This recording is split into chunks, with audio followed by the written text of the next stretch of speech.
Welcome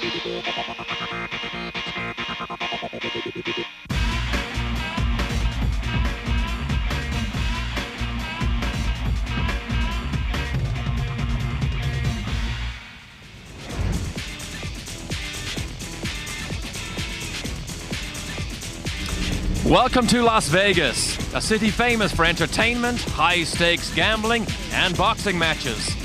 We're at the $200 million Las Vegas Motor Speedway, and this afternoon at the penultimate round of the American Le Mans Series, we expect the city's theme of fun, risks, and fights to continue. Well, indeed, it is an interesting configuration known as a roval. Let's have a look at our Audi track map, Jeremy. Well, and this is a unique racetrack, as you say, Derek. A fairly long straightaway, but you transition up onto the banking out of the last corner. Very tight down into turn one. There's going to be a lot of action down there in that chicane. Of course, turn 5, very tight, one of the key passing zones. Down through the rest of the grid there. Let's go to our onboard cameras, and we have plenty for them again. Plenty for you this weekend. Number 7 BMW is the number 7 car. Boris said and Hans Stuck, they will start 5th in class.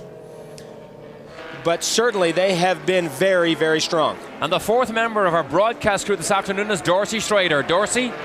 Okay, guys in the booth watching that race. Oh, look at the green flag, and immediately the number 1 Panos tries to take the lead from McNish, and he does squeeze down to the inside. And I cannot believe the green flag even came out. That was the most disorganized start. There is the BMW of Leto. He is forced off the racetrack at that first chicane. Very, very tight down there. I didn't think you could lead when you come across the start-finish line until you get the green flag, but the Panos clearly 1 lap earlier. This is the Conrad car. And that is the number 6 PTG BMW, and they take a quick drive around out in the grass. On the number 5 car. Calvin? Well, there's a lot of damage down here, Derek, actually on the number 6 car right now. P.D. Cunningham was behind the wheel. He got hit by Conrad and actually bent the tie rod. I have that piece in my hand right now. As you can see, a lot of damage here, so the team is going to work. But it's really a battle between the different classes, Derek. Faster LMP cars and these slower GT cars seems to be the problem. And in the past, we have documented where the P cars were making contact with the smaller classes. Now they're crashing into each other, trying to win these things. And we're looking very closely at the back of that Audi for any damage to Alan McNish's Audi. If anyone watched the Petit Le Mans race, you remember the number 78 Audi ran a bulk of that race without its diffuser, which is the under tray under the back of the car, which makes an awful lot of downforce. And so far, this Audi looks okay. Right now, Alan McNish sits 6 seconds behind Jan Magnussen. Let's get down to Dorsey Schrader with an update on that incident earlier. Dorsey? Well, Derek, as far as the boxing match goes... 2 bent tie rods, one of the BMW, one of that Conrad Lola. The Team Conrad team, by the way, we believe will be running the private Audis next year in Europe. It was thought that some American team may run the private Audis in the American Le Mans next year over here, but we believe now the factory cars that you see now will go to Europe to the Conrad team. And there you see one of the Audis just slide down the inside. Just inside our number 7 BMW.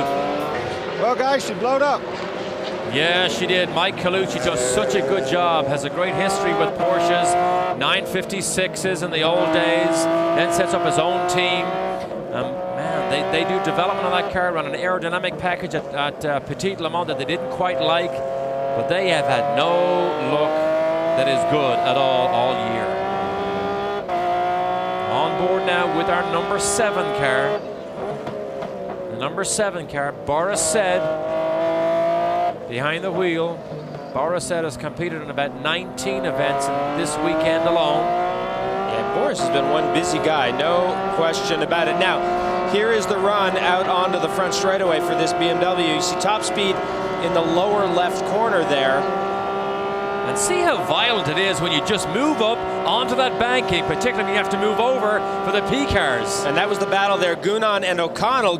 We are back with another incident. This is Brian Cunningham who makes contact with Kurt Wagner. BMW bangs off the side of a Porsche 911. We've never seen that before. Well, they don't want to be left out. Let's go on board with number 7. Still Boris said behind the wheel. Oh, see how violent that is? When you go on the bank, he goes up first, then he comes back to the apron. Well, of course, a much shorter distance around the apron, but then you've got to make that transition again for the braking zone. So you've got a nice wide line, nice big radius to turn into the first part of that chicane. He is shown in 22nd position overall. 1, 2, 3, 4, 5, 6th in class. So this is not a good weekend for this BMW. This car really shines when you have to have a lot of braking and a lot of corners. You need a lot of high speed and power.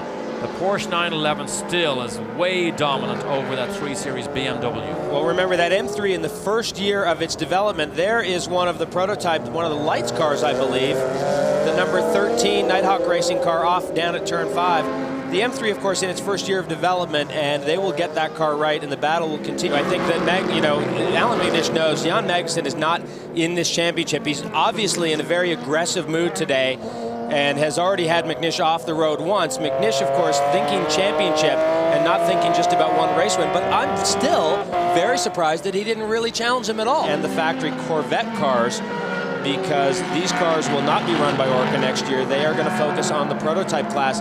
They are going to develop a new Viper for 2002. So the Vipers will be back. They're not gone forever. So Boris Said is still behind the wheel of the number 7 BMW. They are not in the hunt. He has made it to 19th place overall, but still well behind the GTS leader, which is the Porsche 911 with Masson.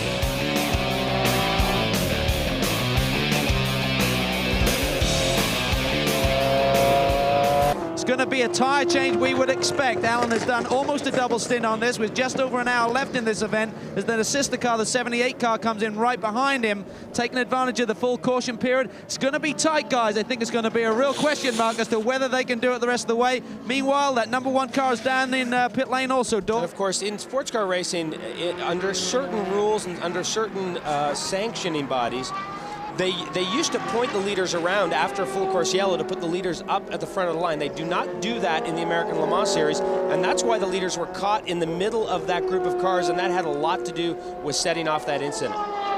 Oh, a sandwich job again here for the number 92 Viper. You see, he backed off, though. He was going to go outside first, and he backed off and went down the inside. There's your top 10. Don't go away.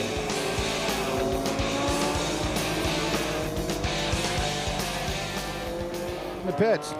Yeah, the championship he's talking about, of course, is the Drivers' Championship. They led for most of the season until the last race when McNish took over the lead of the Drivers' Championship. And of course, that is the P car run by BMW. The M3 car that runs in the GT class is a development of the M3 from the road car. On board here with Hans Stuck, but earlier we asked him to take us through the road car versus the race car. This is the latest product of the BMW M Series, the new M3 street car. For those of you who don't know what M means, M stands for motorsport, and M is maybe the most powerful letter in the world. It has been installed since 1979. So, let me show you some similarities on both cars. First of all, look at this front spoiler here of the street car. It's similar to the racing car. But then we come to the fender, and this has to be much wider, of course, because it's got to fit those monster slick tires. But they are bigger but not taller. Both cars are on 18-inch diameter wheels. Coming to the back of the car, you will see a very big wing. This we have to put on, because you get to put the power down of the powerful engine, not to have so much wheel spin. The heart of the two cars is the same. Both have a 3.2-liter 6-cylinder flat engine. The street car has 333 horsepower, and the race car has 666. No, I'm kidding you. Sorry, only 450. That's a pity. Let's come to the inside of the car. The main thing is it's very raw inside. No air conditioner, no stereo, and nothing. Just a roll cage, which is good for safety, also for the strength of the car. You see, a racing seat, racing wheel. That's it. But to be honest, for going home tonight, back to the hotel, see my wife, I prefer the street car. It's much more comfortable and nicer. Yeah, and of course, Hans Stuck is so old now, he likes those nice, comfortable street cars. Whew, low blow. This is the number 42. We raced Formula 1 together. It's 25 years ago. So earlier, including intermediates and including wet weather tires, so they are prepared. But now we have 2 hours and 24 minutes minutes almost gone. So just over 20 minutes left in this 2-hour 45-minute Grand Prix of Las Vegas. And the rain beginning to come down now, just a little bit heavier. On board with Hans Stuck. See the drink bottle on the right-hand side. It's pretty hot on these cars. Development of the road going M3. Grabs a gear there, see that? Got into traffic, grabbed the gear. Here's a man here, Hans Stuck, who would love to see it rain. Suddenly would put a bit of an advantage back to BMW and to his unbelievable reflex and instinct style. And they did run here on Friday. It did rain here on Friday. They ran in the wet, and it was actually quite treacherous, especially the transitions up onto the banking. As you leave the apron and go up onto the bank part of the racetrack, then you come back down right here. Those transitions very, very difficult to deal with in wet weather. And Stuck is now third in the GT class overall. He's on the same lap as Lucas Luhr. It looks as if he's about 11 seconds. Doesn't need to go any faster. Had a 49-second lead over the second place car as he started this lap. This will be Audi's 8th win in 11 races. The number 77 car won most of them. This is the 3rd win for the number 78. And he slows down, doesn't take a chance. Up on the banking, takes the checkered flag, waves way before he gets to the checkered flag. And they go right and left of him. That was Frank Biela there with the coat on. Coming out to congratulate him. So Biela started the car, did a double stint, then Pirro took over when McNish and Capello had a lot of trouble. Just an outstanding job. I think the 78 guys know they got a little bit lucky today, but certainly you're not going to win races without a little bit of luck. And there is your full field rundown. Wallach and Masson win the GT class. 11th place overall. That gives them 10 wins in 11 races by Porsche this year. 5th one of the season for Masson and Wallach. Good run as you look down through. They're the cars that did not finish as you go down through the end. There were not many casualties here till we went about just over halfway through this race.